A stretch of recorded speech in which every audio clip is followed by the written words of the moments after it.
حمد و صلات کے بعد تمام سامعین و حاضرین السلام علیکم ورحمۃ اللہ وبرکاتہ۔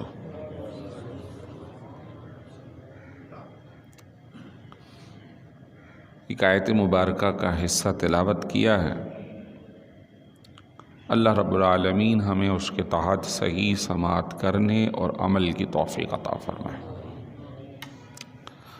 سب سے پہلے دعا کرتے ہیں اللہ تعالیٰ ان تمام مسلمانوں کو بخشے کہ جو حالیہ زلزلے اور حادثے میں انتقال کر گئے، اللہ انہیں جنت الفردوس میں اعلیٰ مقام عطا فرمائے، اور جو بچ گئے، بیمار ہیں، زخمی ہیں،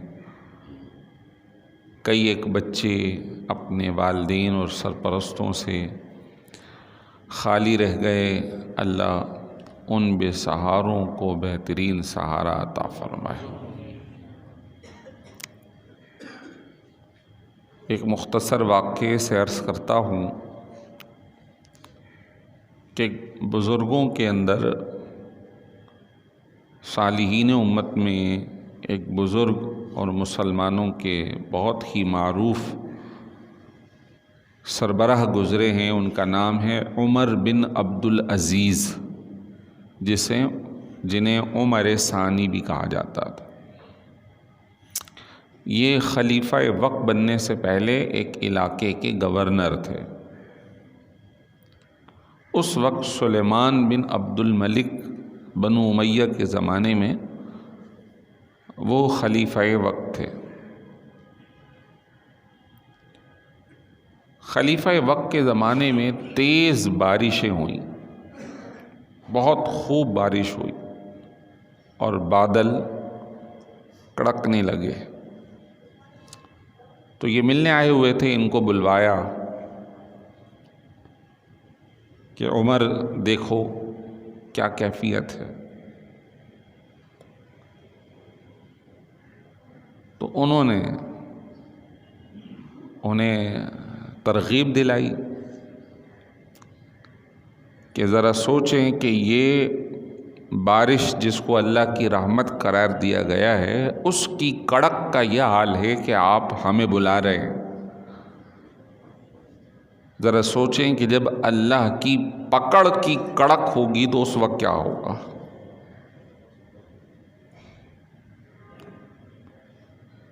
تو سلیمان بن عبد الملک جو ہے وہ کچھ سہم سے گئے، تو فوراً سے انہوں نے کچھ سونے کی اشرفیاں یا اس زمانے کی رقم 1,00,000 ان کے سپرد کی کہ عمر اس کو صدقہ اور خیرات کر دو۔ تو عمر بن عبدالعزیز نے فرمایا کہ میں آپ کو اس سے زیادہ بات بتاؤں؟ فرمایا کہ آپ صدقہ کرنے سے بہتر ہے کہ جو دوسروں کی جائیدادیں آپ نے قبضہ کر رکھی ہیں بطور حاکم، آپ یہ حکم جاری کریں کہ جس جس کی جائیداد یا ساز و سامان ہمارے قبضے میں ہے، ہم انہیں واپس کرنے کا آرڈر جاری کر رہے ہیں۔ مختصر واقعے کے اختتام پر جو بات سمجھنے کی ہے وہ یہ ہے کہ ہم بطور امت مسلمہ کسی بھی آزمائش کو دیکھتے ہیں تو تھوڑے سہم تو جاتے ہیں، لیکن سہم جانے کے بعد ہم کرتے کیا ہیں؟ تھوڑی سی نیکی کر لیتے ہیں، کوئی استغفار کر لیا، کوئی کلمہ پڑھ لیا، درود شریف پڑھ لی، لیکن جو ہماری برائیاں ہیں وہ ہم نہیں ترک کرتے، وہ نہیں چھوڑتے۔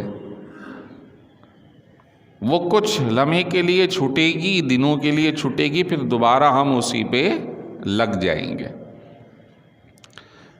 تو حضرت عمر بن عبدالعزیز رحمۃ اللہ تعالی علیہ نے حاکم وقت کو جو بات سمجھائی وہ اصل اصول ہے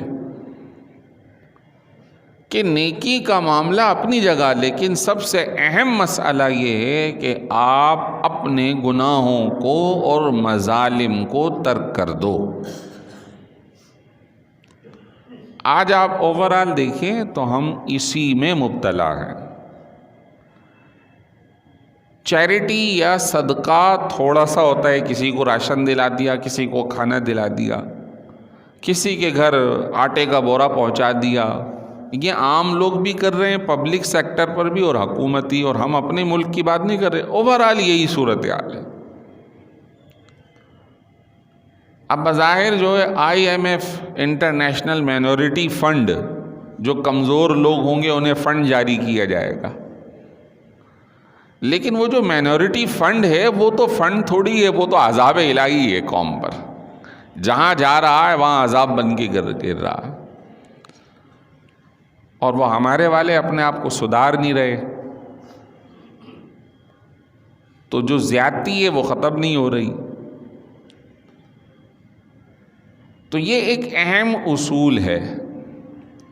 اب دوسری طرف دیکھیے کہ اس حالیہ زلزلے میں جس میں ہزاروں لوگ اپنی جانوں سے گئے،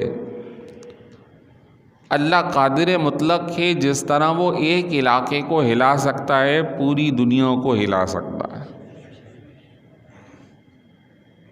اور یہ فرمایا بھی گیا ہے اذا زلزلت الارض زلزالها، قیامت کے روز زمین کو زبردست انداز میں جھنجھوڑ دیا جائے گا، ہلا دیا جائے گا۔ وَأَخْرَجَتِ الْأَرْضُ أَثْقَالَهَا، جو اس کے اندر بوجھ ہیں، ساز و سامان ہیں زمین کے اندر، وہ زمین سب نکال کے باہر پھینک دے گی۔ وَقَالَ الْإِنسَانُ مَا لَهَا، انسان کہے گا اس کو کیا ہوگا؟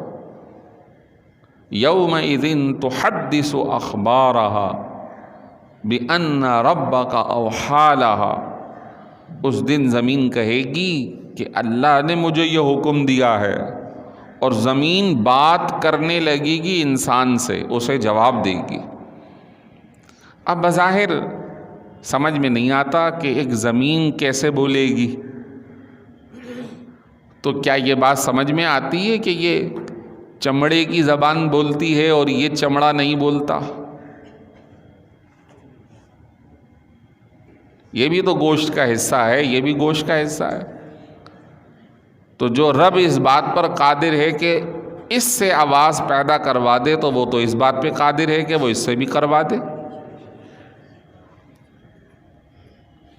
اور وہ اس بات پر بھی قادر ہے کہ در و دیوار بھی بولنا شروع ہو جائے۔ یومئذ تحدث اخبارها، اس دن زمین خود اپنے خبریں لوگوں کو بتائے گی۔ آج اس پر بحث ہو رہی ہے سوشل میڈیا اور لوگ کہ فلاں ملک نے فلاں کوئی ایسی تابکاری کا سسٹم کیا، پورے علاقے کو ہلا کر رکھ دیا اور پلیٹیں ہل گئیں۔ بھائی اللہ کے حکم کے بغیر کچھ نہیں ہوتا، یہ سب فضول باتیں۔ اب بظاہر ہمارے نزدیک، ذرا سمجھیے گا، بظاہر ہمارے نزدیک ان زلزلے میں انتقال کرنے والوں کے لیے آزمائش آئی اور وہ چلے گئے۔ یہ یاد رکھے اللہ حکیم ہے اور اس کا کوئی بھی کام حکمت سے خالی نہیں۔ یہ بھی تو ممکن ہے کہ جسے ہم آزمائش سمجھ رہے ہیں مرنے والوں پر، تو ان پر تو لمحے کے اندر موت آئی اور ختم ہو گئے۔ اب جو بچ گئے، کوئی معذور ہو گیا تو زندگی بھر اس تکلیف کو وہ سہے گا، کوئی ماں باپ سے محروم ہو گیا تو وہ زندگی بھر اس تکلیف کو سہے گا، کوئی جائیداد سے چلا گیا تو وہ کنگال ہو کر اس مصیبت کو سہے گا۔ تو بظاہر جسے ہم مصیبت سمجھ رہے ہیں وہ تو لمحوں میں چھٹکارا پا گیا، اور جسے ہم سمجھ رہے ہیں یہ بچ گیا، ابھی تو اسے آزمائش میں ڈالا گیا ہے۔ ہر حصے کے دو پہلو ہیں، اور اللہ بڑا حکیم ہے، حکمت والا ہے، اس کی حکمتوں کا ہمیں اندازہ نہیں۔ سرکار دو عالم نور مجسم رحمت عالم صلی اللہ علیہ وسلم بیمار ہیں، شدید علیل ہیں۔ سیدہ بی بی عائشہ کو کہا کہ کٹورے میں پانی لے آؤ۔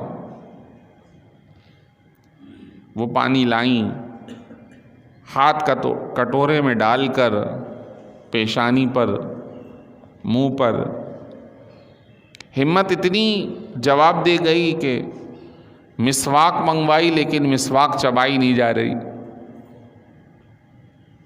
عائشہ مسواک چبا لو، نرم کر دو۔ نرم کر دی، اب حضور مسواک فرما رہے ہیں، اور اسی کیفیت کے اندر کچھ وقت کے بعد پردہ فرماتے ہیں۔ بی بی عائشہ کہتی ہیں کہ جب تک میں نے اس مرحلے کو نہیں دیکھا تھا تو میں یہ سمجھتی تھی کہ موت کی سختی جو ہے وہ گناہوں کی وجہ سے ہوتی ہے، لیکن سرکار دو عالم صلی اللہ علیہ وسلم، امام الانبیاء، ادھر تو تصور نہیں کی، لیکن سختی کا عالم، تو موت کی سختی تو ہر ایک کے پاس آنی ہے۔ تو کبھی ہم یہ نہ سوچیں کہ وہ بڑے گناہگار تھے، ہم بڑے پاکیزہ ہیں۔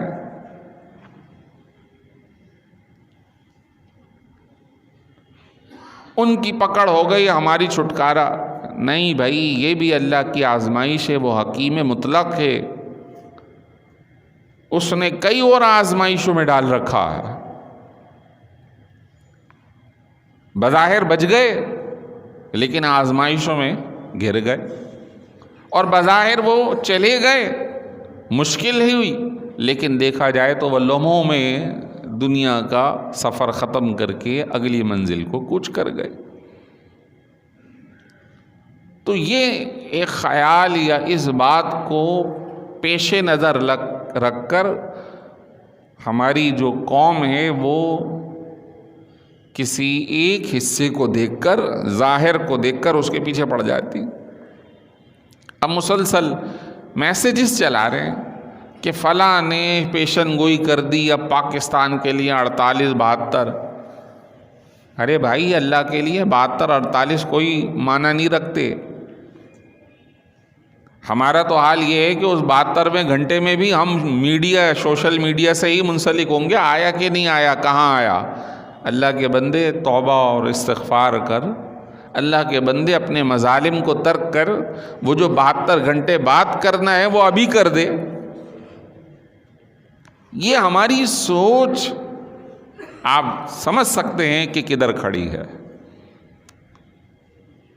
اور وجہ کیا ہے؟ وجہ ہے کہ ہمیں دین کا جو محض علم ہے نا، ہم اس سے دور ہے۔ بس ظاہری، بس مسلمان ہیں، مسلمانوں کے گھر رہتے ہیں۔ قرآن ہمیں کیا کہہ رہا ہے، اللہ کے رسول کی تعلیمات کیا ہیں، ہمارا دین ہمیں کیا کہہ رہا ہے، یا ہم اچھے لوگوں کی صحبت میں نہیں بیٹھ پا رہے کہ ہمیں وہ جوہر مل نہیں رہا جو کہ قرآن و سنت کے اندر موجود ہے، جو بزرگوں سے سینہ بسینہ منتقل ہو رہا۔ اور یہ بات حقیقت ہے کہ یہ دنیا عارضی ہے، آج نہیں تو کل جانا تو ضرور ہے۔ اللہ تعالیٰ نے فرمایا وَلَوْ يُؤَاخِذُ اللَّهُ النَّاسَ بِمَا كَسَبُوا، اگر اللہ تبارک و تعالیٰ لوگوں کے اعمال پر ان کی گرفت فرمائے تو پھر اس زمین پر کوئی بھی بچ نہ پائے۔ وَلَٰكِن يُؤَخِّرُهُمْ، لیکن اللہ نے ہر ایک کے لیے وقت کو مقرر کر کے مؤخر کر رکھا ہے۔ کس کی کب آئے گی، کس کی کب آئے گی، یہ اللہ جانتا ہے۔ تو اللہ تبارک و تعالیٰ کی بارگاہ میں توبہ اور استغفار کرنا چاہیے، اور اپنے جو ظلم و زیادتی ہماری جانب سے ہو رہی ہے اسے ترک کرنا چاہیے۔ اچھا، ظلم و زیادتی ایک یہ ہے کہ ہم کسی اور پر ظلم کر رہے ہیں، اور ایک ظلم و زیادتی اپنے آپ پر بھی ہے۔ فرمایا کہ یہ جو گناہ ہے نا ہمارے، یہ ہمارے اپنی ذات پر ظلم ہے، اور سب سے بڑا ظلم جو ہے وہ کسی بھی انسان کا وہ ہے کفر. فرمایا ان الشرک لظلم عظیم. کفر اور شرک، اللہ کے سوا دوسروں کو خدا ماننا، خدا جیسا ماننا، یہ سب سے بڑا ظلم ہے. فرمایا الذین آمنوا ولم یلبسوا ایمانہم بظلم. وہ لوگ جو ایمان لے آئے اور انہوں نے اپنے ایمان کو ظلم سے مبتلا یا ملوث نہیں کیا، تو یہ لوگ امن میں ہوں گے. اس آیت کی تفسیر میں فرمایا کہ کیا بات چل رہی ہے؟ ایمان لے آئے اور ظلم میں ایمان کو ملوث نہیں کیا، اس میں مبتلا نہیں کیا، تو مطلب یہ ہے ایمان لے آئے اور گناہوں کے اندر داخل نہ ہوئے. تو گناہ بھی جو ہے وہ ظلم اور زیادتی ہے. بہرحال یہ بہت ہی اللہ تبارک و تعالیٰ کی طرف سے ہمارے لیے آزمائش اور پیغام ہے کہ اپنے آپ کو ہم سنبھالیں، اپنے آپ کو درست کریں. اب سوال یہ پیدا ہوتا ہے کہ وہ یہ کر رہا، وہ یہ کر رہا، وہ یہ کر رہا ہے. دو باتیں ہیں. اگر انفرادی سطح کی بات ہے تو پھر تو اس کی اصلاح کی کوشش کی جائے اور اس کی جو خرابیاں ہیں وہ لوگوں میں عیاں نہ کی جائے. اور اگر اجتماعی سطح کی بات ہے تو پھر دوسروں کو ضرور آگاہ کیا جائے. مثال ہے، ایک شخص کسی گناہ میں مبتلا ہوا اور خالد کو پتہ چل گیا، تو خالد کو چاہیے کہ وہ اس کے گناہ کو لوگوں میں نہ بتائے اور اس کو ترغیب دلائے، بھائی اللہ کی بارگاہ میں توبہ کر. اور ایک گناہ وہ ہے کہ جس کا تعلق افراد اور معاشرے سے ہے، تو پھر دوسروں کو بتایا جا سکتا ہے. جیسے کہ کوئی بندہ بڑا دھوکے باز ہے، پوری مارکیٹ میں جس سے پیسے لیتا دھوکہ دے کر غائب ہو جاتا ہے، تو پھر مارکیٹ میں دیگر دوست احباب کو ضرور بتا دیا جائے، بھائی اس سے معاملہ کرتے وقت ذرا ہوشیار رہنا، وہ کئیوں کے پیسے کھا کے غائب ہو چکا. تو اب یہ غیبت نہیں ہے. تو دو الگ الگ باتیں. تو ظلم ایک وہ ہے جو انفرادی سطح کا ہے، ایک معاشرتی سطح کا ہے. اگر ظلم اس حد تک پہنچ جائے تو شریعت تو پھر بتانا نہیں بلکہ اس کو سر عام سزا دینے کا حکم دیتی ہے. سر عام سزا دی جائے ایسے، جیسے کہ حدود اور قصاص کی سزائیں ہیں. ایک بندہ چور ہے اور ثابت ہو گیا تو اس کا پھر ایک ہاتھ کٹے گا، پھر بھی باز نہ آیا تو دوسرا اس کا پاؤں کٹے گا، پھر باز نہ آیا تو پھر ہاتھ کٹے گا، پھر باز نہ آیا تو پھر اس کا پاؤں کٹے گا. اس طرح یعنی اس کی یہ جو خرابی ہے یہ عیاں کر دی جائے گی. لیکن انفرادی سطح پر اگر کسی سے گناہ ہو گیا ہے تو اسے حکم یہ ہے کہ ترغیب دلائی جائے، بھائی توبہ کا دروازہ کھلا ہے، جب تک بندہ مرتا نہیں، حالت نزاع آتی نہیں، اس وقت تک یہ دروازہ کھلا ہے، فوراً اللہ کی بارگاہ میں آ جاؤ اور سچی توبہ کر لو. کہ نبی کریم صلی اللہ علیہ وسلم کا فرمان ہے، التائب من الذنب کمن لا ذنب لہ. جو اپنے گناہوں سے سچی توبہ کر لے گویا وہ ایسا ہو جائے گا جیسے اس سے گناہ ہوا نہیں. اللہ اسے معاف فرما دے. استغفار کی کثرت ہونی چاہیے.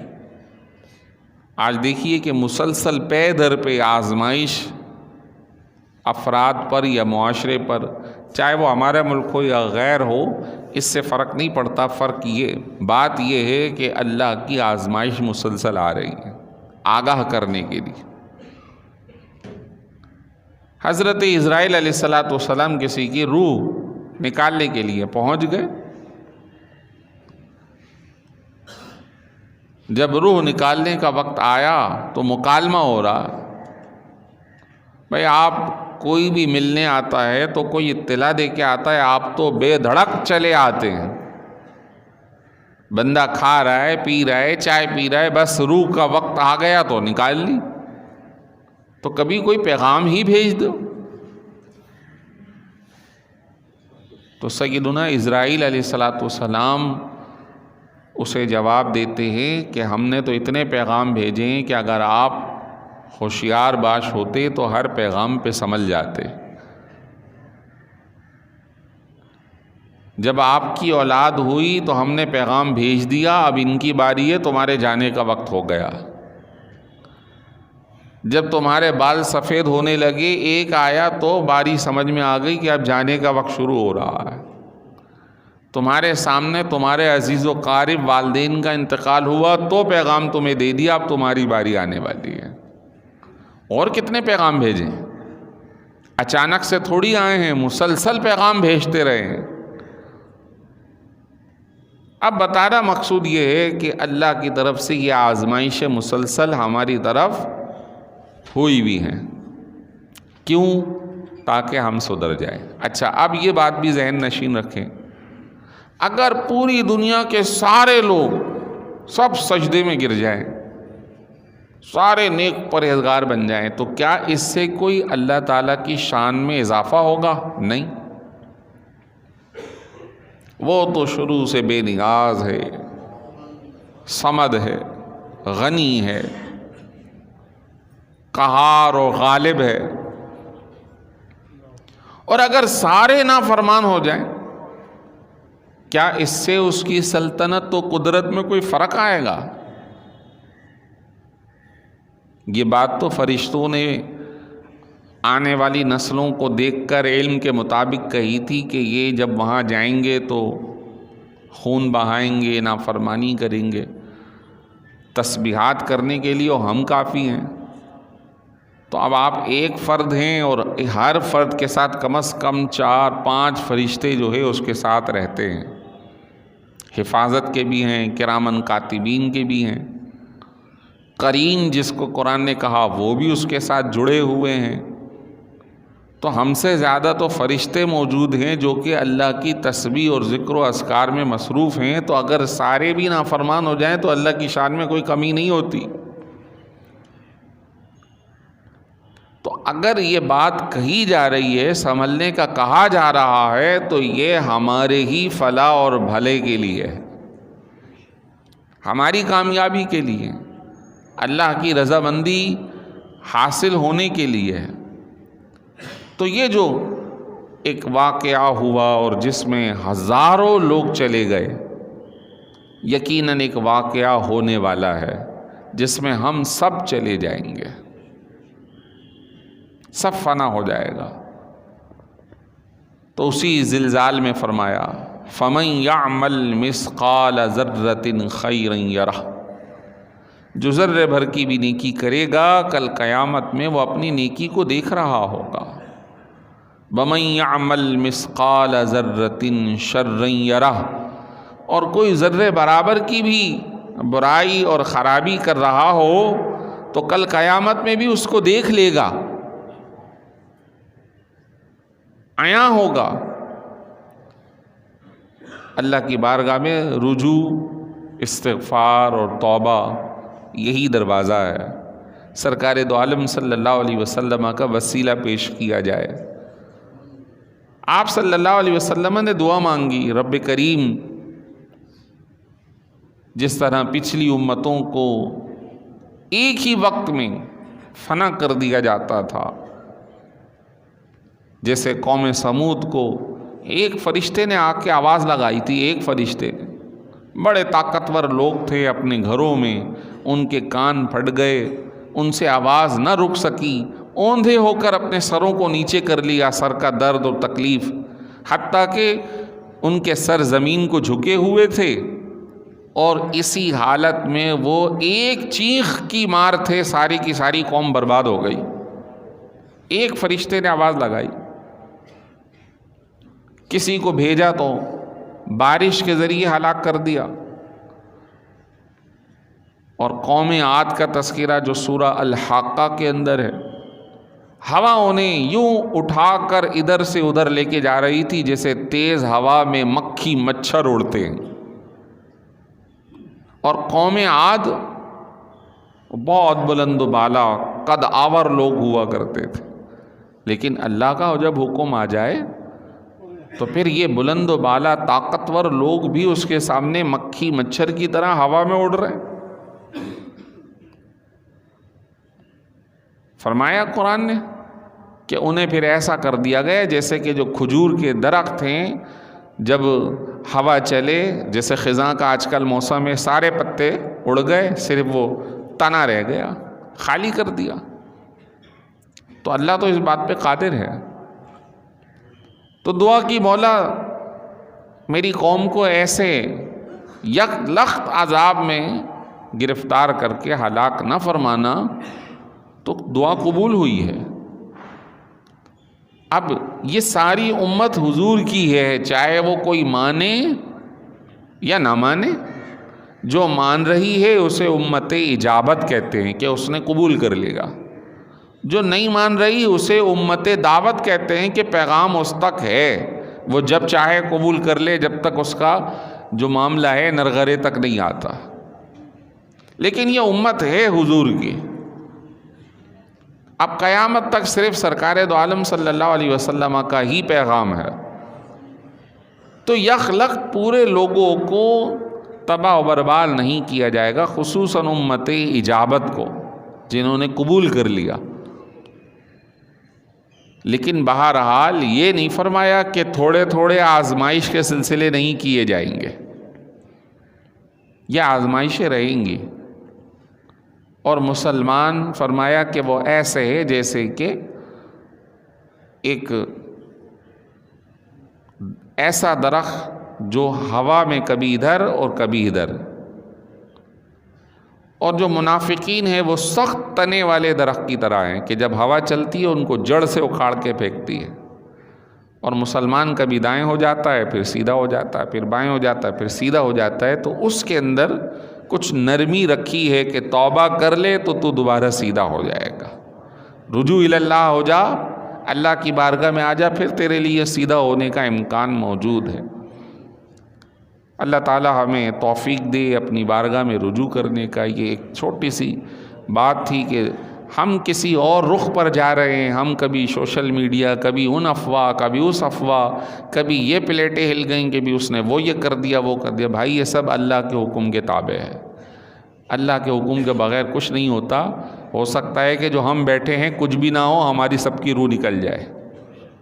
تو اللہ کی بارگاہ میں رجوع ہم سب کو کرنا چاہیے۔ یہ ہمارے لیے پیغام ہے کہ اب اگلا مرحلہ ہمارا ہے۔ تو مظالم کو ترک کرو، گناہوں کو ترک کرو، اور اللہ کی بارگاہ میں رجوع کرو، نمازوں کی پابندی کرو۔ اللہ تعالی ہم سب کو شریعت پہ عمل کرنے کی توفیق عطا فرمائے۔ وآخر دعوانا الحمدللہ رب العالمین۔